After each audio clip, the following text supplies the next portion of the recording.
Nebuchadnezzar the sovereign made an image of gold whose height was 60 cubits and its width 6 cubits.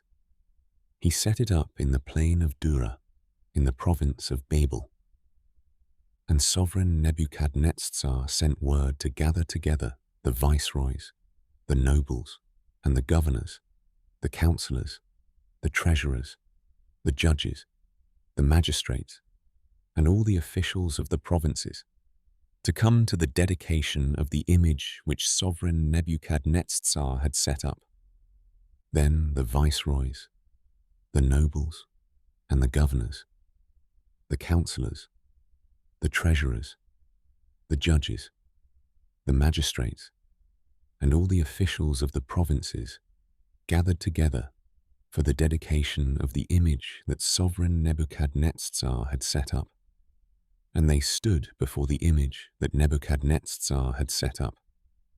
Then a herald loudly proclaimed, "To you it is commanded, O peoples, nations, and languages, that as soon as you hear the sound of the horn, the flute, the zither, the lyre, the harp, the pipes, and all kinds of instruments, you shall fall down and do obeisance to the gold image that sovereign Nebuchadnezzar has set up.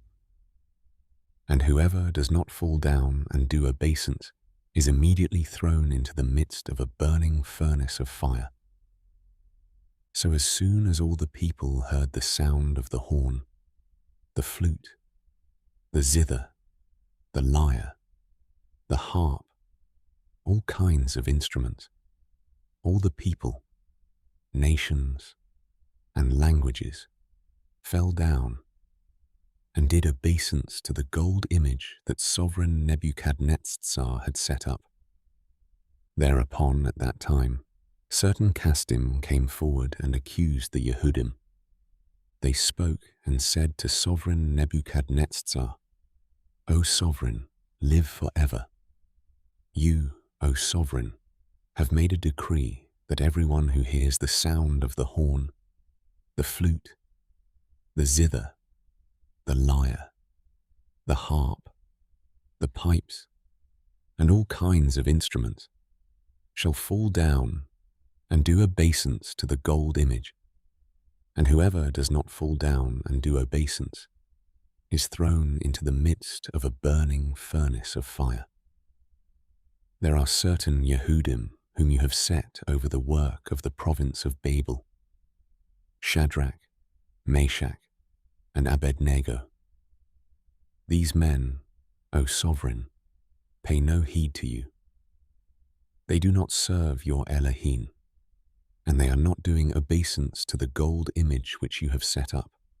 Then Nebuchadnezzar, in rage and wrath, gave orders to bring Shadrach, Meshach, and Abednego.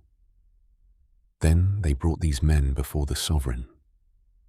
Nebuchadnezzar spoke and said to them, "Is it true, Shadrach, Meshach, and Abednego, that you do not serve my Elohim, and you do not do obeisance to the gold image which I have set up?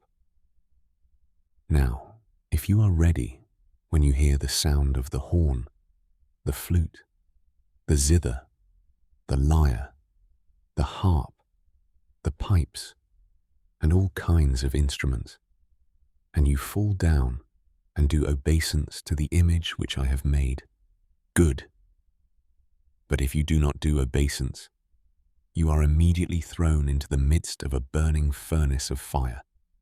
And who is the Elah who does deliver you from my hands?"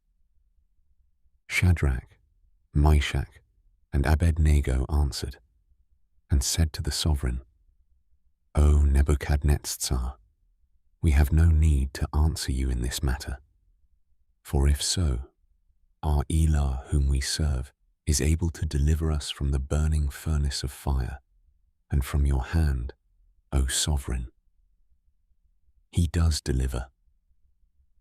But if not, let it be known to you, O sovereign, that we do not serve your Elohim. nor do we do obeisance to the gold image which you have set up." Then Nebuchadnezzar was filled with wrath, and the expression on his face changed toward Shadrach, Meshach, and Abednego. He responded and gave orders that they heat the furnace 7 times more than it was usual to heat it. And he commanded some of the strongest men of his army to bind Shadrach, Meshach, and Abednego and throw them into the burning furnace of fire. So these men were bound in their coats, their trousers, and their turbans, and their other garments, and were thrown into the midst of the burning furnace of fire. Thereupon, because the sovereign's order was urgent, and the furnace exceedingly hot, the flame of the fire killed those men who took up Shadrach, Meshach, and Abednego. And these 3 men, Shadrach, Meshach, and Abednego, fell down bound into the midst of the burning furnace of fire. Then sovereign Nebuchadnezzar was amazed and stood up in haste and spoke and said to his counselors, "Did we not throw 3 men bound into the midst of the fire?" They answered and said to the sovereign, "Certainly, O sovereign." He answered and said, "Look, I see 4 men loose, walking in the midst of the fire, and they are not hurt, and the form of the 4th is like the son of Elahin." Then Nebuchadnezzar went near the mouth of the burning furnace of fire. He spoke and said, "Shadrach, Meshach, and Abednego, servants of the Most High Elah, come out and come here." Then Shadrach, Meshach, and Abednego came from the midst of the fire. And the viceroys, the nobles, and the governors, and the sovereign's counselors gathered together, seeing these men on whose bodies the fire had no power, and the hair of their head was not singed, nor were their garments changed, nor did the smell of fire come on them. Nebuchadnezzar responded and said, "Blessed be the Elah of Shadrach, Meshach, and Abednego, who sent his messenger and delivered his servants who trusted in him, and changed the sovereign's order, and gave up their bodies, that they should not serve nor do obeisance to any Elah except their own Elah. Therefore, I make a decree that whoever of any people, nation, or language who speaks any wrong against the Elah of Shadrach, Meshach, and Abednego, his limbs shall be taken, and his house made a dunghill, because there is no other Elah who is able to deliver like this." Then the sovereign promoted Shadrach, Meshach, and Abednego in the province of Babel,